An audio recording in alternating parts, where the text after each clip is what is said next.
मनुष्य का जीवन केवल जन्म से मृत्यु तक की यात्रा नहीं है, यह आत्मा की एक लंबी सूक्ष्म यात्रा है जो जन्म से पहले भी थी और मृत्यु के बाद भी रहेंगी। संत कबीर कहते हैं, हम न मरे मरे संसारा। तो आइए जानते हैं आत्मा की वह अलौकिक यात्रा जो जन्म से भी पहले शुरू हुई, जहाँ न दिन था, ना ही रात थी, ना ही पृथ्वी और ना ही आकाश था। वही आत्मा थी जो सतलोक की निवासी थी। कबीर साहब कहते हैं, जा घर राखे संत जन, ता घर की गति न्यारी।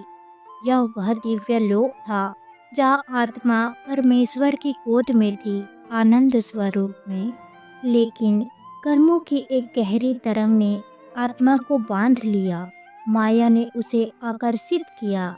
कबीर कहते हैं, माया ममता मोह की डोरी से बंधा जीव। और फिर आत्मा शरीर की ओर खींचती चली आई जन्म लेने के लिए। माँ के गर्भ में आत्मा ने फिर एक बार शरीर धारण किया।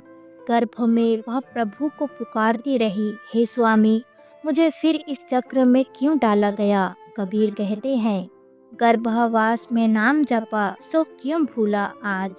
पर जैसे ही जन्म हुआ, भूल का पर्दा फिर से पड़ गया। जन्म हुआ रोते हुए और धीरे धीरे आत्मा फिर मोहमाया में उलझ गई, नाम रूप धन मोह माया और संबंधों में। कबीर हमें चेताते हैं, जा दिन लो मन जागे नहीं, तब दिन लो कुछ नाही। यानी जब तक आत्मा जागती नहीं, वह भटकती रहती है। कबीर साहब हमें याद दिलाते हैं, तू कौन, कब और कहाँ से आया। इस प्रश्न में ही छिपा है आत्मज्ञान।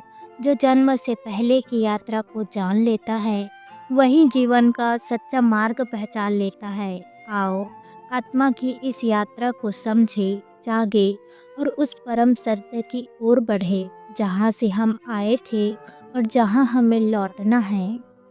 कबीर का ज्ञान हमें सिर्फ जीवन नहीं, जन्म से पहले और मृत्यु के बाद की यात्रा भी दिखाता है।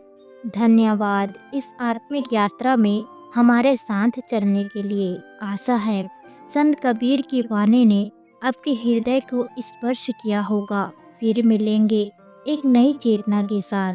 तब तक के लिए धन्यवाद।